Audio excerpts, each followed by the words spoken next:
레드윙스님 번역, 크리피파스타 괴담, 레인맨, 윌리엄 맥러플린의 죽음. 엑스파일도 아니고 이게 뭔지. 나는 경악한 채로 말했다. 자정이 가까운 시간, 나는 윌리엄 맥러플린이라는 7살 소년의 죽음을 조사하라는 호출을 받았다. 시신을 처음 발견한 것은 아버지 패트릭이었다. 저녁 식사를 준비하느라 아이의 비명이 들렸을 때는 미처 아이에게 가지 못했다. 뒤늦게 윌리엄의 방으로 향했을 때 바깥에는 세찬 빗소리가 들렸다. 그가 문을 두드리고 문에 귀를 갖다 대었지만 아들은 아무런 반응이 없었다. 이윽고 패트릭이 세차게 문을 열고 바로 불을 켰다. 윌리엄은 방 한가운데에 누워 있었다. 얼굴은 창백한 상태였고 몸은 전혀 움직이지 않았다. 패트릭은 황급히 뛰어들어 아들을 살펴보려 했지만 이미 늦은 채였다. 그런데 이상하게도 윌리엄의 몸은 머리부터 발끝까지 온통 젖어 있었다. 패트릭은 서둘러 핸드폰을 찾아 신고했다. 앰뷸런스를 기다리는 동안 그는 이상한 점을 발견했다. 윌리엄의 시체 옆에 있던 카펫에 젖은 자국이 있었다. 자국은 창문으로 향했지만 창문이 열렸던 것처럼 보이지는 않았다. 몇 분 뒤 앰뷸런스가 도착했고 응급대원들이 윌리엄의 죽음을 확인했다. 그리고 내가 바로 호출되었다. 맥러플린 씨의 집은 스코틀랜드 고지 지역에 있는 렌의 해안가 마을. 조용한 거리 맨 끝에 있는 17세기 중반풍의 외딴 오두막이었다. 10년 이상 도시에서 형사 노릇을 하던 나는 이달 초에 에버딘에서 렌으로 부임했다. 내가 본 것을 생각하면 차라리 도시로 돌아가고 싶었다. 너무도 이상했다. 특히 죽음의 원인이 이상했다. 응급대원인 제임스 터너는 전화로 나에게 윌리엄이 익사했다고 이야기했다. 욕조 속에서 말입니까? 내가 물었다.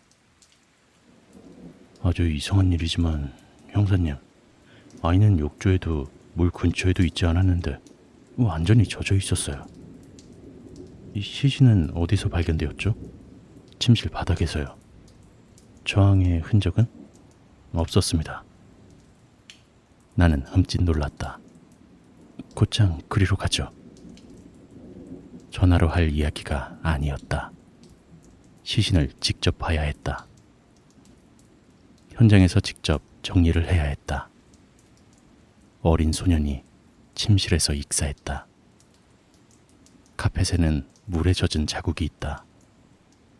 그러나 아버지는 딱히 이상한 소리는 듣지 못했다. 사건이 사건인지라 범죄과학수사관인 안드레아 넬슨까지 호출되었다. 그녀는 카펫에 난 자국을 유심히 살펴보았다. 잭, 이것 좀 봐요. 나는 몸을 숙여 자국을 바라보았다. 자국 사이의 거리, 자국의 모양과 위치를 봤을 때 아무래도 발자국 같아요. 나는 눈살을 찌푸렸다. 발자국? 네, 발자국이요. 그것도 맨발이에요. 누군진 몰라도 저 창문을 통해 나갔어요. 넬슨은 방 건너편에 있는 창문을 가리켰다. 발자국은 윌리엄의 시신에서 시작해 창문까지 이어졌다.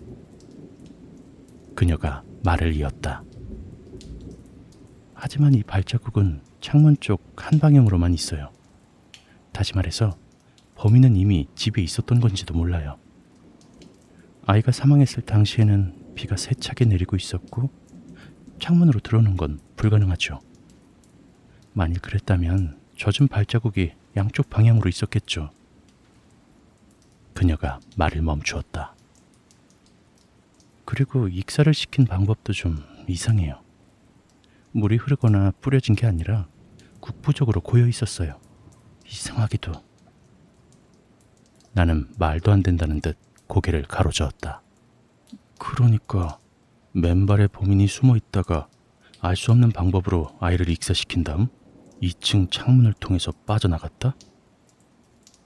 넬슨이 어깨를 으쓱했다. 꼭 그렇다는 건 아니지만 증거상으로는 그렇다는 거죠. 젠장. 아무것도 건진 게 없었기에 일단 오두막 전체를 수색하라고 명령했다. 범인이 아직 익사에 쓴 도구와 물에 젖은 수건을 가지곤 어딘가에 숨어 있을 것이라는 확신이 들었다. 하지만 맥러플린 씨의 오두막을 수색한 일은 헛수고로 끝났다. 패트릭과 마틸다 맥러플린 부부도 조사를 받았다. 가족이 최근에 스카이 섬에 간 적이 있다는 이야기는 나왔지만 평범한 여행과 다를 것이 없었다. 윌리엄 맥러플린의 죽음은 그야말로 미스터리였다. 레인맨의 전설. 역으로 돌아가면서 넬슨과 함께 이야기를 나누었고 그녀의 과학적 지식에는 빈틈이 없었다. 하지만 불행하게도 그녀가 더 알려줄 것은 없었다. 넬슨과의 이야기가 끝나고 얼마 되지 않아 전화가 왔다. 누구의 전화였는지는 지금까지도 알 수가 없다. 연결 상태가 좋지 않았고 잡음이 너무 많이 들렸다. 내내 폭풍우가 몰아쳤기 때문이었다.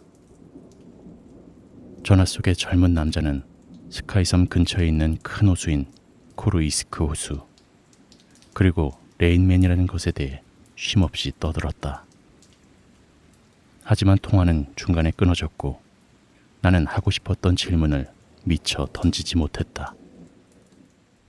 스카이섬, 맥러플린 씨가 최근에 가지 않았던가? 바로 맥러플린 씨에게 전화해 코르이스크 호수에 관해 아는지 물어보았다.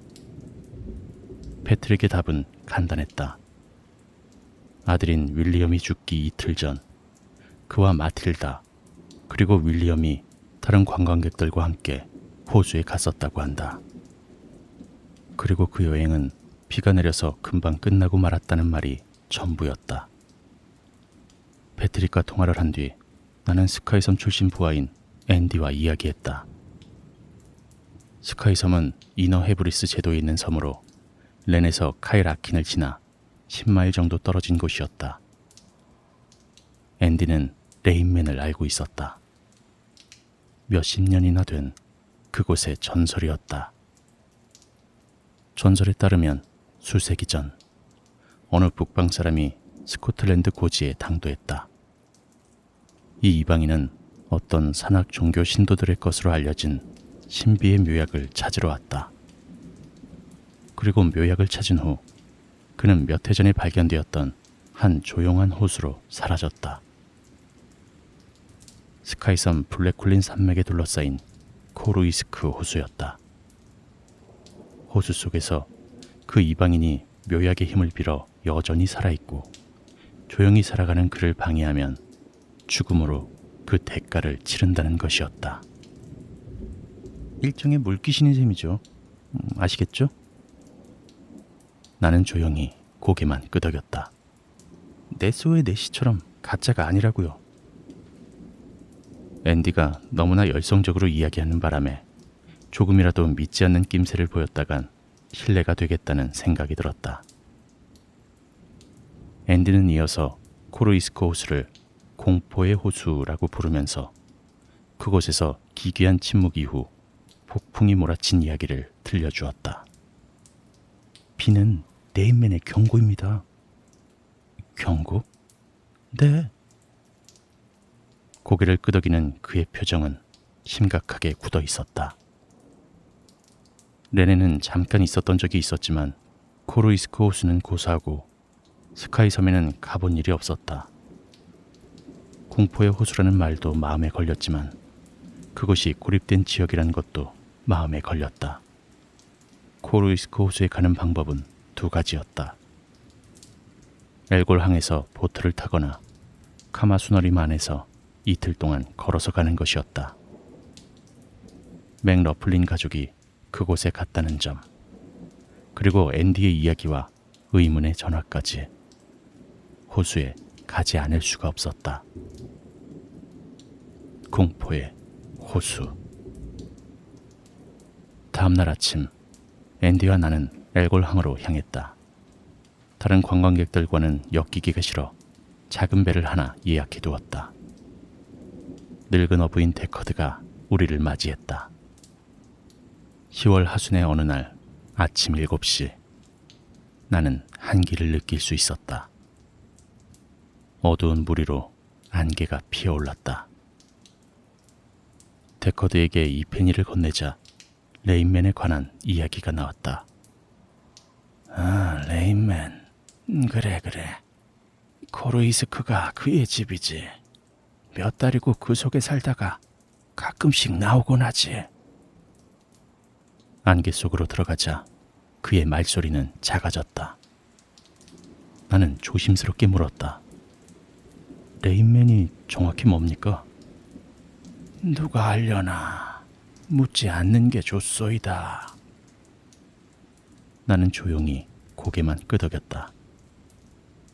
앤디가 일어나 좁은 가판을 걸어다녔다. 보슬비에 그의 레인코트가 흠뻑 젖었다. 데커드는 앞만 쳐다보았다. 이곳에서 겨울을 지내지. 그래서 겨울이 오는 방문객들을 굉장히 싫어해. 지금이 그나마 10월인 게 다행이지. 11월부터 2월까지는 여행은 꿈도 못 꾼다오. 그는 생각에 잠긴 채 말했다. 물개들이 뛰어노는 바위 투성이 노도에 배가 다다랐을 때 나는 앤디 쪽으로 갔다. 물개들은 바위 위에서 개처럼 즐겁게 놀고 있었다. 하지만 어쩐지 우리에게 돌아가라는 이야기를 한다는 생각을 떨칠 수가 없었다. 데커드가 배를 작은 잔교에 세웠다. 나는 배에 남겠어. 11시까지는 돌아오시오. 나는 고개를 끄덕였다. 등 뒤도 조심하고. 그가 말을 덧붙였다. 그 호수에는 뭐가 있을지 모르니까. 내가 물을 무서워한다고는 말할 수 없겠지만 호수처럼 고립된 물은 어쩐지 꺼림칙했다. 그 알 수 없는 깊이, 그 아래 숨어있을 비밀들 때문이다. 그냥 호수인걸요 뭐. 내가 미소를 지으며 답했다. 그냥 호수가 아니라오. 데커드가 윙크를 한 뒤 술병을 꺼냈다. 앤디와 나는 무트로 올라와 오래된 길을 따라 걸었다. 여러 개의 무릉덩이를 지나니 개울이 나왔고, 개울을 따라 걸은 지 얼마 되지 않아 공포의 호수인 코르이스크 호수와 마주했다. 이른 아침 안개 속의 호수는 소름 끼치면서도 아름다웠다. 거친 바위들로 둘러싸인 호수는 비밀스러운 장소 같았다. 지금까지 자연으로부터 듣지 못했던 수세기 동안의 비밀스럽고 불행한 이야기들을 들려줄 것만 같았다. 우리는 호수의 동쪽 끝을 따라 북쪽으로 올라갔다. 북쪽은 검은 산에 들이운 그림자에 덮여 있었다.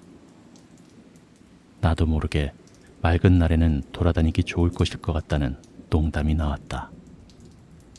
하지만 비이성적인 공포가 숨어 있는 것 같았다. 누군가 나를 지켜보는 것만 같은 기분이 들었다. 그런데 야생동물이라곤 전혀 없다. 갈매기들은 어디에 있지? 물개들도 전혀 보이지 않는다. 길을 걸으면 걸을수록 고립감만이 더욱 커졌다. 호수 위로 떨어지는 빗소리와 바람소리만이 들릴 뿐이었다.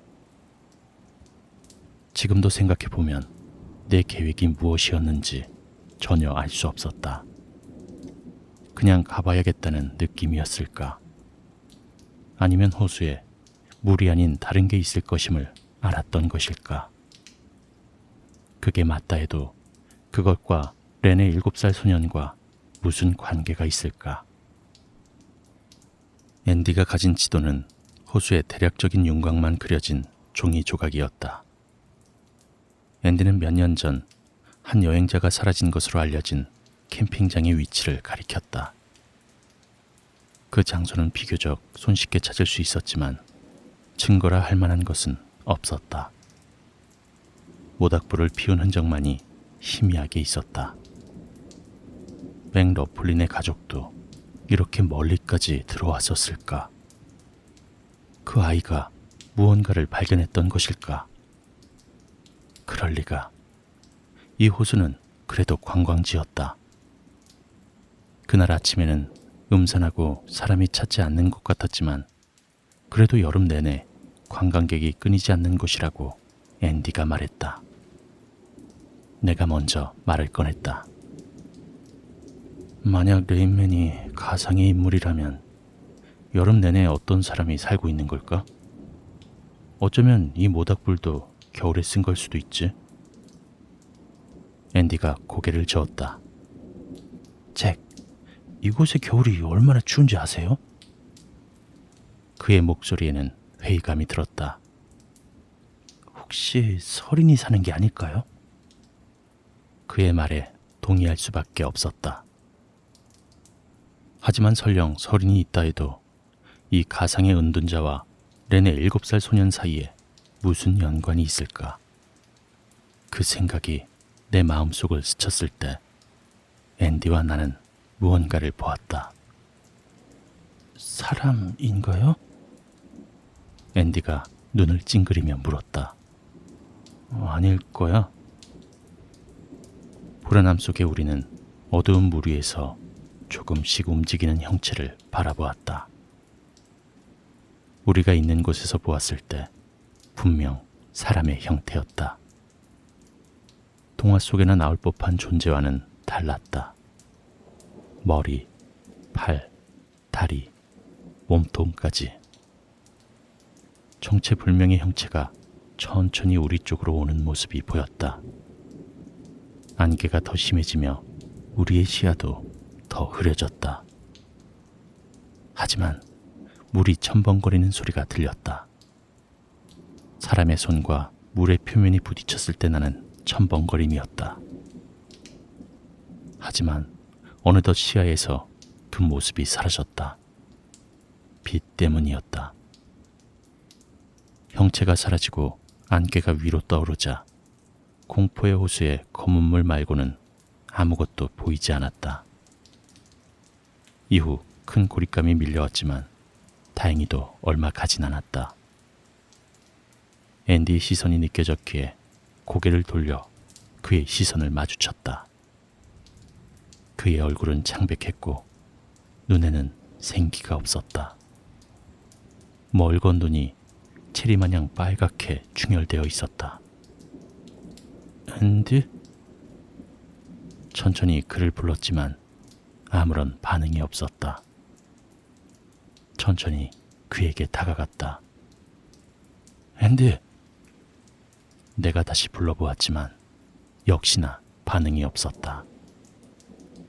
조금 더 가까이 다가가자 그의 입이 천천히 동그랗게 벌어졌다.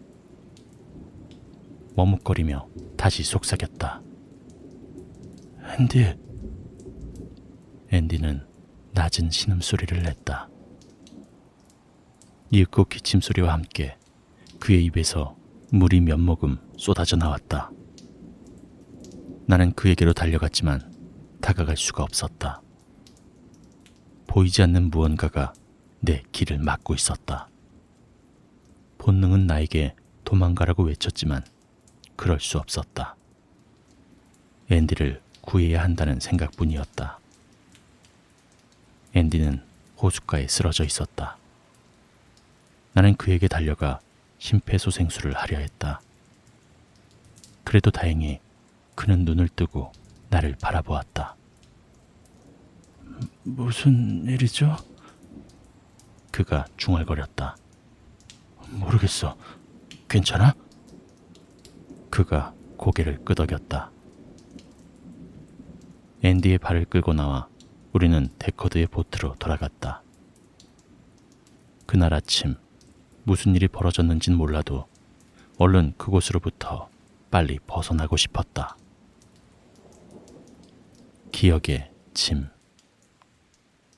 우리는 렌으로 돌아왔다. 데커드는 앤디가 갑자기 쓰러진 일에 겁을 먹었다. 나는 그에게 식량과 물이 부족해서 그런 것이라 해명했다. 안 그래도 초자연적인 현상을 신봉하는 그에게 또 하나의 이야깃거리를 주고 싶지 않았다.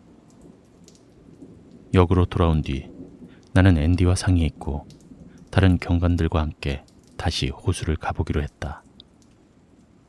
전날 저녁 렌에 내리쳤던 폭풍우가 다시 한번 내리쳤다. 그리고 그때쯤 앤디 고든의 생기 없는 시신이 남자 화장실에서 발견되었다. 믿을 수가 없었다. 윌리엄 맥러플린과 마찬가지로 앤디 역시 흠뻑 젖은 채였다. 그리고 물에 젖은 발자국이 화장실의 타일 바닥을 지나 열린 창문까지 이어졌다. 검시 결과 사인은 윌리엄과 마찬가지로 익사였다. 하지만 앤디의 시신은 화장실의 한가운데 변기와는 떨어진 곳에서 얼굴을 위로 한 채로 홀로 누워 있었다. 흐르는 물과는 거리가 있었다. 나는 검시관에게 앤디가 호수에서 쓰러진 이야기를 하는 것이 낫다는 생각이 들었다. 그리고 검시관은 아니나 다를까 눈살을 찌푸렸다. 맥러플린 씨의 집을 찾아가기로 했다. 패트릭은 레인맨의 전설을 알고 있었다. 그는 35년 전 그의 아버지가 이 이야기를 알려주었다고 했다. 이윽고 패트릭은 기이한 이야기를 들려주었다. 폭풍이 몰아치는 어느 날 오후, 그와 친구들이 클리포드라는 이웃집 노신사가 하버가의 모퉁이에서 무릎을 꿇고 쓰러진 뒤에 엄청난 양의 물을 토해낸 뒤 눈앞에서 익사하는 모습을 보았다는 것이다.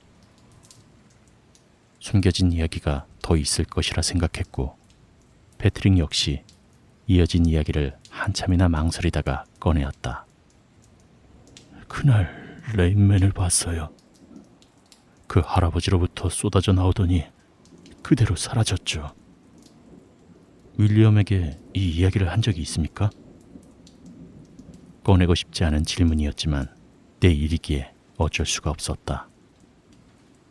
다시 한번 패트릭은 망설였다.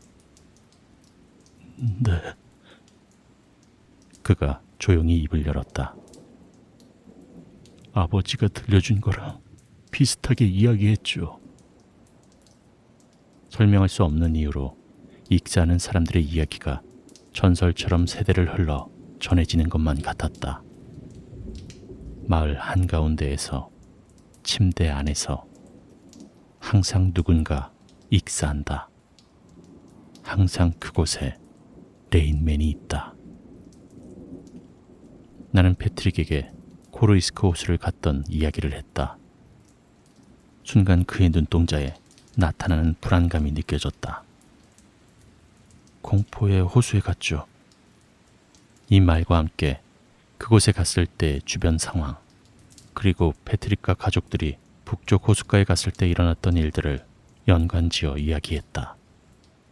패트릭의 몸이 덜덜 떨렸다. 당신에겐 무슨 일이 있었습니까? 그에게 시선을 고정한 채 물었다. 패트릭이 속삭임에 가깝게 작은 목소리로 답했다. 제가 아니라 윌리엄에게 있었죠. 그가 말을 멈추었다. 제 부하에게 생긴 일이 윌리엄에게도 생겼군요. 한참의 시간이 흐르고 정신을 가다듬은 그가 진지하게 물었다. 벗어날 수 있을까요? 그의 물음에 답할 수가 없었다. 마지막. 같은 날 저녁 7시 45분, 나는 집에 앉아 있었다. 한 손에 스커치를 쥐고 창문 밖을 내다보았다. 빗소리가 창턱에 튀며 소리를 내고 있었다. 불안하다는 느낌이 들었다. 비는 내 마음을 편안하게 해주곤 했다. 하지만 소년과 앤디의 죽음이 모든 것을 바꾸었다. 골똘히 창문 밖의 나무만 바라보았다. 세차게 내리는 비에 나무마저 몸을 떠는 듯한 모습이다. 마치 내게 경고를 주기라도 하듯. 이윽고 나는 보았다. 어떤 형체가 창문 앞을 지나쳤다. 그리고 눈치를 채기도 전에 사라졌다. 빗소리 속에서 희미하게 물이 흐르는 소리가 들렸다. 방 어딘가에서 물이 스며들고 있었다. 나는 혼란에 빠졌다. 전등을 켜고 재빨리 물 흐르는 소리의 진원지를 찾아보았다. 현관문이다. 거실 안으로 물이 흘러들어오고 있었다. 이성적으로 생각할 틈이 없었다. 나는 재빨리 뒷문으로 향했다. 자물쇠를 풀고 정원으로 뛰어나가 뒤돌아 집을 다시 바라보았다. 이상한 것이 보였다. 출입구에 서 있는 것은 사람인가? 아니다. 사람은 아니었다. 오히려 실루엣에 가까웠다. 사람의 그림자가 출입구에 드리웠다. 아니, 그것도 아닌 것 같다. 실체가 있었고 나를 의식하고 있었다. 그 형체는 똑바로 볼 수 있었지만 그 뒤에 있는 물체들은 흐릿하게 보였다. 그 형체가 모든 것을 굴절시켰다. 수영장 바닥에 있는 무언가를 보는 느낌이다. 내 집 출입구에 서 있는 무언가, 물로 된 그 무언가였다. 쏟아지는 빗 속에서 정원 위에 몸이 굳은 채로 내 눈은 그 무언가에 고정되어 있었다. 나는 정말이지 이것이 빛이 만들어낸 환상이라고 믿고 싶었다. 그것이 빛 속으로 나오자 나는 아무것도 보이지 않았다. 하지만 다시 내 눈에 보인 것은 가로등에 빛나는 기괴한 손과 발이었다. 그것은 내게서 멀어져 거리로 움직였다. 나는 물에 젖은 발을 느릿느릿 내딛고 물에 젖은 팔을 흔드는 모습을 지켜보며 그 뒤를 따랐다. 눈을 크게 뜬 채로 그 기괴한 형체가 도로 경계석에 다가간 뒤 천천히 하수구 속으로 쏟아져가는 모습을 보았다. 그것은 렌의 어두운 지하로 숨어들어가 다시 그 어두운 공포의 호수로 사라졌다. 나를 익사시키려고 왔던 것일까? 윌리엄에게 했던 것처럼, 앤디와 수많은 세월 동안 여러 사람에게 했던 것처럼, 아니면 내게 무언가를 경고하기 위해 왔던 것일까? 혹시 모르는 누군가에게나 사랑하는 누군가에게 그의 이름을 내뱉는 자를 데려가기 위해 왔던 것일까? 결국 나는 렌을 떠나고 경찰도 그만둔 뒤 날이 따스한 스페인 남부로 떠났다. 이따금씩 나는 날씨 예보를 확인한다. 그리고 지평선에 폭풍우가 보이면 친구들을 찾아 밖으로 나선다. 그리고 마지막으로 여기에 레인맨의 이야기를 남긴다. 여기에만.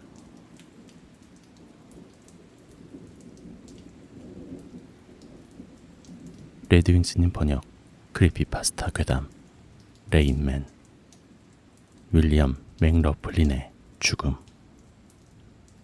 엑스팔도 아니고 이게 뭔지. 나는 경악한 채로 말했다. 자정이 가까운 시간, 나는 윌리엄 맥러플린이라는 7살 소년의 죽음을 조사하라는 호출을 받았다. 시신을 처음 발견한 것은 아버지 패트릭이었다. 저녁 식사를 준비하느라 아이의 비명이 들렸을 때는 미처 아이에게 가지 못했다. 뒤늦게 윌리엄의 방으로 향했을 때 바깥에는 세찬 빗소리가 들렸다. 그가 문을 두드리고 문에 귀를 갖다 대었지만 아들은 아무런 반응이 없었다. 이윽고 패트릭이 세차게 문을 열고 바로 불을 켰다. 윌리엄은 방 한가운데에 누워 있었다. 얼굴은 창백한 상태였고 몸은 전혀 움직이지 않았다. 패트릭은 황급히 뛰어들어 아들을 살펴보려 했지만 이미 늦은 채였다. 그런데 이상하게도 윌리엄의 몸은 머리부터 발끝까지 온통 젖어 있었다. 패트릭은 서둘러 핸드폰을 찾아 신고했다. 앰뷸런스를 기다리는 동안 그는 이상한 점을 발견했다. 윌리엄의 시체 옆에 있던 카펫에 젖은 자국이 있었다. 자국은 창문으로 향했지만 창문이 열렸던 것처럼 보이지는 않았다. 몇 분 뒤 앰뷸런스가 도착했고 응급대원들이 윌리엄의 죽음을 확인했다. 그리고 내가 바로 호출되었다. 맥러플린 씨의 집은 스코틀랜드 고지 지역에 있는 렌의 해안가 마을. 조용한 거리 맨 끝에 있는 17세기 중반풍의 외딴 오두막이었다. 10년 이상 도시에서 형사 노릇을 하던 나는 이달 초에 에버딘에서 렌으로 부임했다. 내가 본 것을 생각하면 차라리 도시로 돌아가고 싶었다. 너무도 이상했다. 특히 죽음의 원인이 이상했다. 응급대원인 제임스 터너는 전화로 나에게 윌리엄이 익사했다고 이야기했다. 욕조 속에서 말입니까? 내가 물었다. 아주 이상한 일이지만 형사님, 아이는 욕조에도 물 근처에도 있지 않았는데 완전히 젖어 있었어요. 이 시신은 어디서 발견되었죠? 침실 바닥에서요. 저항의 흔적은 없었습니다. 나는 흠칫 놀랐다. 곧장 그리로 가죠. 전화로 할 이야기가 아니었다. 시신을 직접 봐야 했다. 현장에서 직접 정리를 해야 했다. 어린 소년이 침실에서 익사했다. 카펫에는 물에 젖은 자국이 있다. 그러나 아버지는 딱히 이상한 소리는 듣지 못했다. 사건이 사건인지라 범죄과학수사관인 안드레아 넬슨까지 호출되었다. 그녀는 카펫에 난 자국을 유심히 살펴보았다. 잭, 이것 좀 봐요. 나는 몸을 숙여 자국을 바라보았다. 자국 사이의 거리, 자국의 모양과 위치를 봤을 때 아무래도 발자국 같아요. 나는 눈살을 찌푸렸다. 발자국? 네, 발자국이요. 그것도 맨발이에요. 누군진 몰라도 저 창문을 통해 나갔어요. 넬슨은 방 건너편에 있는 창문을 가리켰다. 발자국은 윌리엄의 시신에서 시작해 창문까지 이어졌다. 그녀가 말을 이었다. 하지만 이 발자국은 창문 쪽 한 방향으로만 있어요. 다시 말해서 범인은 이미 집에 있었던 건지도 몰라요. 아이가 사망했을 당시에는 비가 세차게 내리고 있었고 창문으로 들어오는 건 불가능하죠. 만일 그랬다면 젖은 발자국이 양쪽 방향으로 있었겠죠. 그녀가 말을 멈추었다. 그리고 익사를 시킨 방법도 좀 이상해요. 물이 흐르거나 뿌려진 게 아니라 국부적으로 고여 있었어요. 이상하게도. 나는 말도 안 된다는 듯 고개를 가로저었다. 그러니까 맨발에 범인이 숨어 있다가 알 수 없는 방법으로 아이를 익사시킨 다음 2층 창문을 통해서 빠져나갔다? 넬슨이 어깨를 으쓱했다. 꼭 그렇다는 건 아니지만 증거상으로는 그렇다는 거죠. 젠장. 아무것도 건진 게 없었기에 일단 오두막 전체를 수색하라고 명령했다. 범인이 아직 익사에 쓴 도구와 물에 젖은 수건을 가지곤 어딘가에 숨어 있을 것이라는 확신이 들었다. 하지만 맥러플린 씨의 오두막을 수색한 일은 헛수고로 끝났다. 패트릭과 마틸다 맥러플린 부부도 조사를 받았다. 가족이 최근에 스카이섬에 간 적이 있다는 이야기는 나왔지만 평범한 여행과 다를 것이 없었다. 윌리엄 맥러플린의 죽음은 그야말로 미스터리였다. 레인맨의 전설. 역으로 돌아가면서 넬슨과 함께 이야기를 나누었고 그녀의 과학적 지식에는 빈틈이 없었다. 하지만 불행하게도 그녀가 더 알려줄 것은 없었다. 넬슨과의 이야기가 끝나고 얼마 되지 않아 전화가 왔다. 누구의 전화였는지는 지금까지도 알 수가 없다. 연결 상태가 좋지 않았고 잡음이 너무 많이 들렸다. 내내 폭풍우가 몰아쳤기 때문이었다. 전화 속의 젊은 남자는 스카이섬 근처에 있는 큰 호수인 코르이스크 호수, 그리고 레인맨이라는 것에 대해 쉼없이 떠들었다. 하지만 통화는 중간에 끊어졌고 나는 하고 싶었던 질문을 미처 던지지 못했다. 스카이섬, 맥러플린 씨가 최근에 가지 않았던가? 바로 맥러플린 씨에게 전화해 코르이스크 호수에 관해 아는지 물어보았다. 패트릭의 답은 간단했다. 아들인 윌리엄이 죽기 이틀 전 그와 마틸다 그리고 윌리엄이 다른 관광객들과 함께 호수에 갔었다고 한다. 그리고 그 여행은 비가 내려서 금방 끝나고 말았다는 말이 전부였다. 패트릭과 통화를 한 뒤 나는 스카이섬 출신 부하인 앤디와 이야기했다. 스카이섬은 이너 헤브리스 제도에 있는 섬으로 렌에서 카일 아킨을 지나 10마일 정도 떨어진 곳이었다. 앤디는 레인맨을 알고 있었다. 몇십 년이나 된 그곳의 전설이었다. 전설에 따르면 수세기 전 어느 북방 사람이 스코틀랜드 고지에 당도했다. 이 이방인은 어떤 산악 종교 신도들의 것으로 알려진 신비의 묘약을 찾으러 왔다. 그리고 묘약을 찾은 후 그는 몇 해 전에 발견되었던 한 조용한 호수로 사라졌다. 스카이섬 블랙쿨린 산맥에 둘러싸인 코르이스크 호수였다.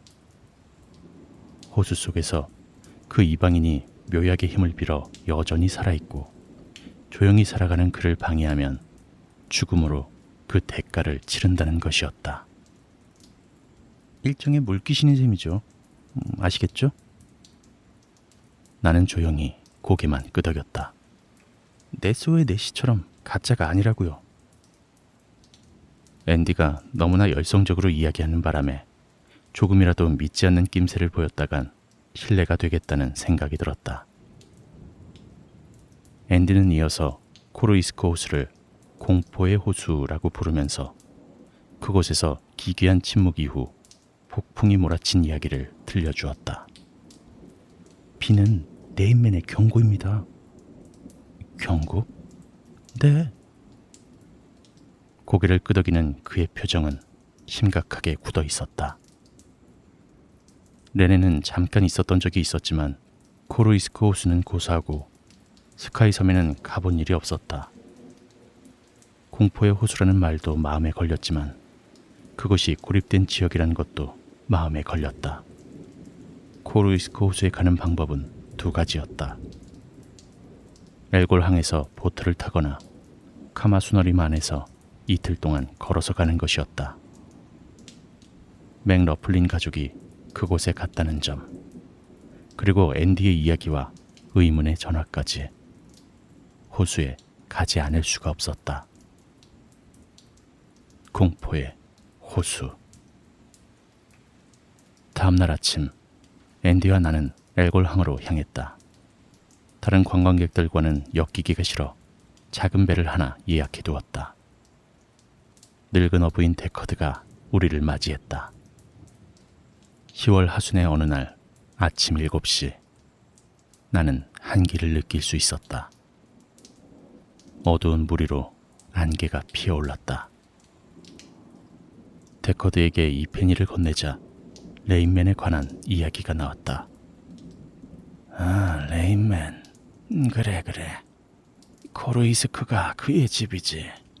몇 달이고 그 속에 살다가 가끔씩 나오곤 하지. 안개 속으로 들어가자 그의 말소리는 작아졌다. 나는 조심스럽게 물었다. 레인맨이 정확히 뭡니까? 누가 알려나. 묻지 않는 게 좋소이다. 나는 조용히 고개만 끄덕였다. 앤디가 일어나 좁은 가판을 걸어다녔다. 보슬비에 그의 레인코트가 흠뻑 젖었다. 데커드는 앞만 쳐다보았다. 이곳에서 겨울을 지내지. 그래서 겨울이 오는 방문객들을 굉장히 싫어해. 지금이 그나마 10월인 게 다행이지. 11월부터 2월까지는 여행은 꿈도 못 꾼다오. 그는 생각에 잠긴 채 말했다. 물개들이 뛰어노는 바위투성이 노도에 배가 다다랐을 때 나는 앤디 쪽으로 갔다. 물개들은 바위 위에서 개처럼 즐겁게 놀고 있었다. 하지만 어쩐지 우리에게 돌아가라는 이야기를 한다는 생각을 떨칠 수가 없었다. 데커드가 배를 작은 잔교에 세웠다. 나는 배에 남겠어. 11시까지는 돌아오시오. 나는 고개를 끄덕였다. 등 뒤도 조심하고. 그가 말을 덧붙였다. 그 호수에는 뭐가 있을지 모르니까.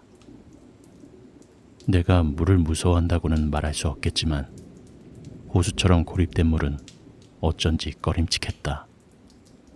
그 알 수 없는 깊이, 그 아래 숨어있을 비밀들 때문이다. 그냥 호수인걸요 뭐. 내가 미소를 지으며 답했다. 그냥 호수가 아니라오. 데커드가 윙크를 한 뒤 술병을 꺼냈다. 앤디와 나는 무트로 올라와 오래된 길을 따라 걸었다.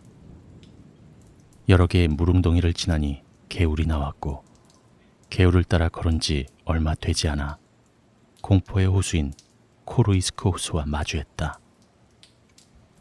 이른 아침 안개 속의 호수는 소름 끼치면서도 아름다웠다.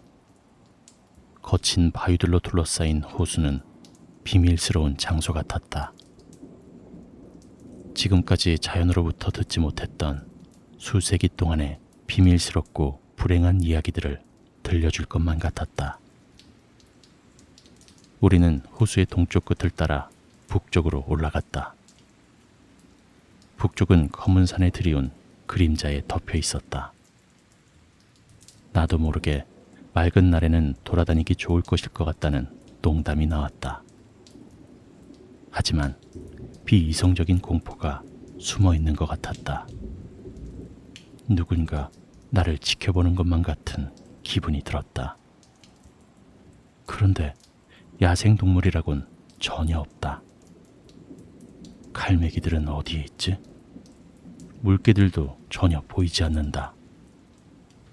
길을 걸으면 걸을수록 고립감만이 더욱 커졌다.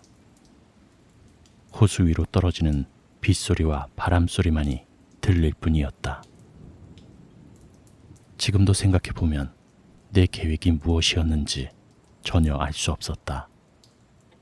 그냥 가봐야겠다는 느낌이었을까? 아니면 호수에 물이 아닌 다른 게 있을 것임을 알았던 것일까? 그게 맞다 해도 그것과 렌의 7살 소년과 무슨 관계가 있을까? 앤디가 가진 지도는 호수의 대략적인 윤곽만 그려진 종이 조각이었다. 앤디는 몇 년 전 한 여행자가 사라진 것으로 알려진 캠핑장의 위치를 가리켰다. 그 장소는 비교적 손쉽게 찾을 수 있었지만 증거라 할 만한 것은 없었다. 모닥불을 피운 흔적만이 희미하게 있었다. 맥 러플린의 가족도 이렇게 멀리까지 들어왔었을까? 그 아이가 무언가를 발견했던 것일까? 그럴 리가. 이 호수는 그래도 관광지였다. 그날 아침에는 음산하고 사람이 찾지 않는 곳 같았지만 그래도 여름 내내 관광객이 끊이지 않는 곳이라고 앤디가 말했다. 내가 먼저 말을 꺼냈다. 만약 레인맨이 가상의 인물이라면 여름 내내 어떤 사람이 살고 있는 걸까? 어쩌면 이 모닥불도 겨울에 쓴 걸 수도 있지. 앤디가 고개를 저었다. 잭, 이곳의 겨울이 얼마나 추운지 아세요? 그의 목소리에는 회의감이 들었다. 혹시 서린이 사는 게 아닐까요? 그의 말에 동의할 수밖에 없었다. 하지만 설령 서린이 있다 해도 이 가상의 은둔자와 렌의 7살 소년 사이에 무슨 연관이 있을까? 그 생각이 내 마음속을 스쳤을 때 앤디와 나는 무언가를 보았다. 사람인가요? 앤디가 눈을 찡그리며 물었다. 아닐 거야. 불안함 속에 우리는 어두운 물 위에서 조금씩 움직이는 형체를 바라보았다. 우리가 있는 곳에서 보았을 때 분명 사람의 형태였다. 동화 속에나 나올 법한 존재와는 달랐다. 머리, 팔, 다리, 몸통까지. 정체불명의 형체가 천천히 우리 쪽으로 오는 모습이 보였다. 안개가 더 심해지며 우리의 시야도 더 흐려졌다. 하지만 물이 첨벙거리는 소리가 들렸다. 사람의 손과 물의 표면이 부딪혔을 때 나는 첨벙거림이었다. 하지만 어느덧 시야에서 그 모습이 사라졌다. 빛 때문이었다. 형체가 사라지고 안개가 위로 떠오르자 공포의 호수의 검은 물 말고는 아무것도 보이지 않았다. 이후 큰 고립감이 밀려왔지만 다행히도 얼마 가진 않았다. 앤디의 시선이 느껴졌기에 고개를 돌려 그의 시선을 마주쳤다. 그의 얼굴은 창백했고 눈에는 생기가 없었다. 멀건 눈이 체리마냥 빨갛게 충혈되어 있었다. 앤디? 천천히 그를 불렀지만 아무런 반응이 없었다. 천천히 그에게 다가갔다. 앤디! 내가 다시 불러보았지만 역시나 반응이 없었다. 조금 더 가까이 다가가자 그의 입이 천천히 동그랗게 벌어졌다. 머뭇거리며 다시 속삭였다.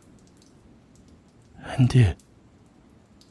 앤디는 낮은 신음소리를 냈다. 이윽고 기침소리와 함께 그의 입에서 물이 몇 모금 쏟아져 나왔다. 나는 그에게로 달려갔지만 다가갈 수가 없었다. 보이지 않는 무언가가 내 길을 막고 있었다. 본능은 나에게 도망가라고 외쳤지만 그럴 수 없었다. 앤디를 구해야 한다는 생각뿐이었다. 앤디는 호숫가에 쓰러져 있었다. 나는 그에게 달려가 심폐소생술을 하려 했다. 그래도 다행히 그는 눈을 뜨고 나를 바라보았다. 무슨 일이죠? 그가 중얼거렸다. 모르겠어. 괜찮아? 그가 고개를 끄덕였다. 앤디의 발을 끌고 나와 우리는 데커드의 보트로 돌아갔다. 그날 아침 무슨 일이 벌어졌는진 몰라도 얼른 그곳으로부터 빨리 벗어나고 싶었다. 기억의 짐. 우리는 렌으로 돌아왔다. 데커드는 앤디가 갑자기 쓰러진 일에 겁을 먹었다.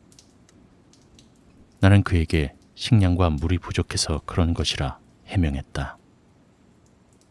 안 그래도 초자연적인 현상을 신봉하는 그에게 또 하나의 이야깃거리를 주고 싶지 않았다.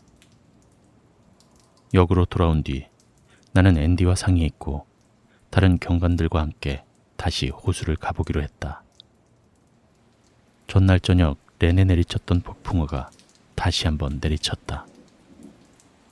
그리고 그때쯤 앤디 고든의 생기 없는 시신이 남자 화장실에서 발견되었다. 믿을 수가 없었다. 윌리엄 맥러플린과 마찬가지로 앤디 역시 흠뻑 젖은 채였다. 그리고 물에 젖은 발자국이 화장실의 타일 바닥을 지나 열린 창문까지 이어졌다. 검시 결과 사인은 윌리엄과 마찬가지로 익사였다. 하지만 앤디의 시신은 화장실의 한가운데 변기와는 떨어진 곳에서 얼굴을 위로 한 채로 홀로 누워 있었다. 흐르는 물과는 거리가 있었다. 나는 검시관에게 앤디가 호수에서 쓰러진 이야기를 하는 것이 낫다는 생각이 들었다. 그리고 검시관은 아니나 다를까 눈살을 찌푸렸다. 맥러플린 씨의 집을 찾아가기로 했다. 패트릭은 레인맨의 전설을 알고 있었다.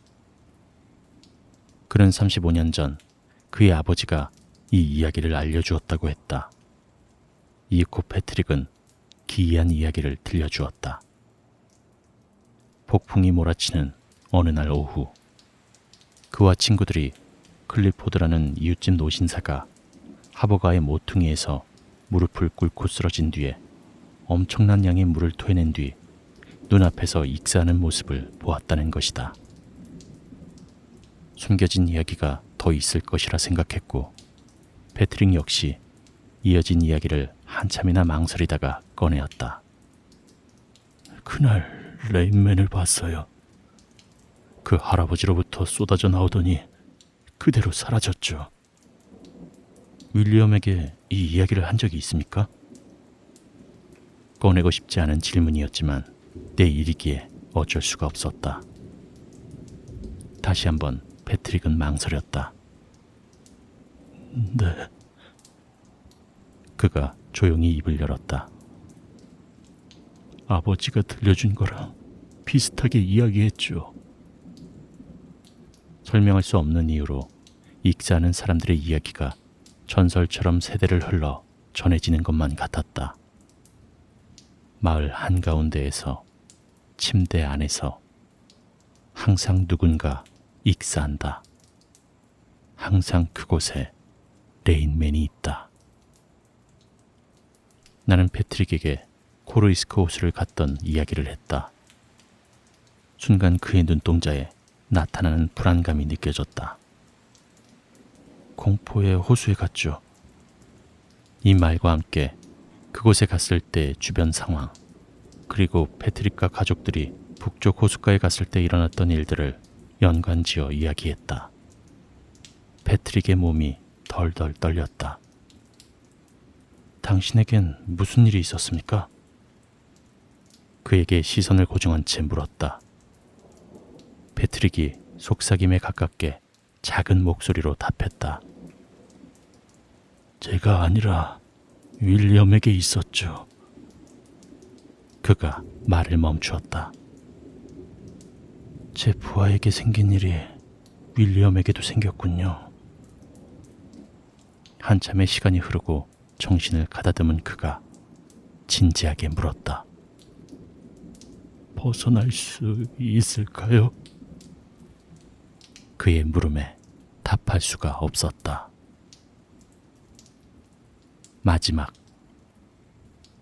같은 날 저녁 7시 45분, 나는 집에 앉아 있었다. 한 손에 스커치를 쥐고 창문 밖을 내다보았다.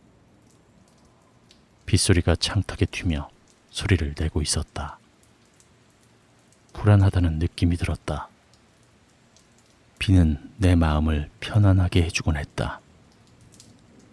하지만 소년과 앤디의 죽음이 모든 것을 바꾸었다.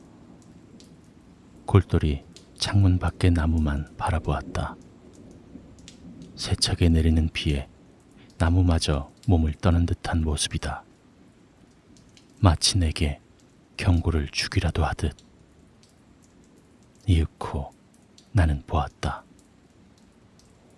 어떤 형체가 창문 앞을 지나쳤다. 그리고 눈치를 채기도 전에 사라졌다.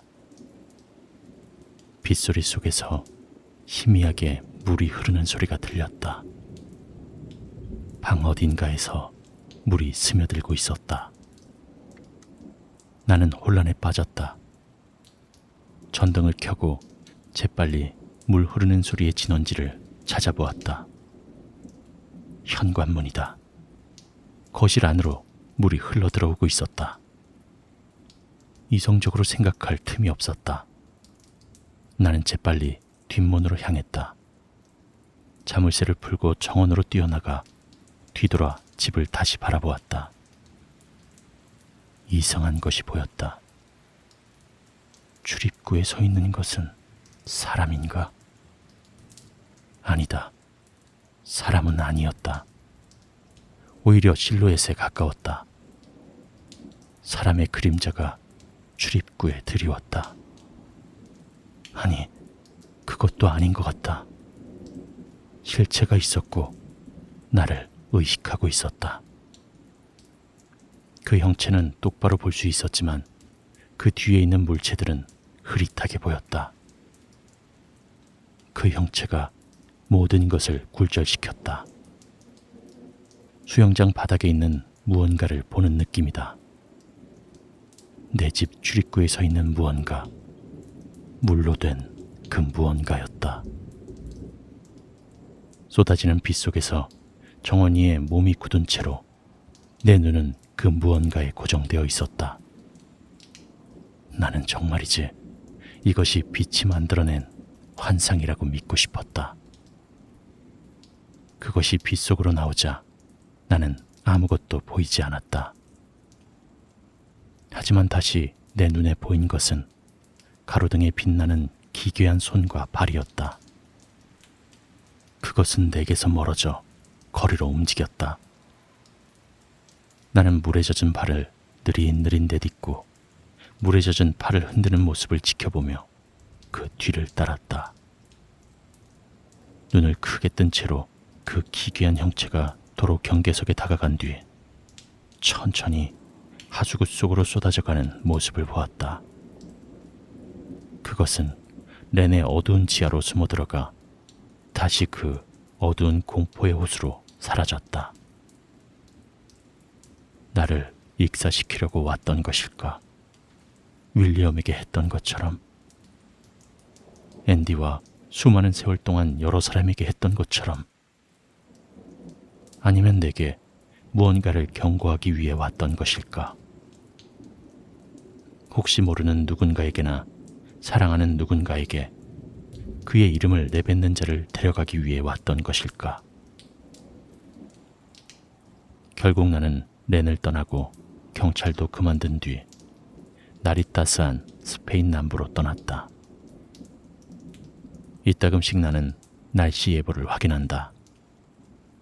그리고 지평선에 폭풍우가 보이면 친구들을 찾아 밖으로 나선다. 그리고 마지막으로 여기에 레인맨의 이야기를 남긴다. 여기에만.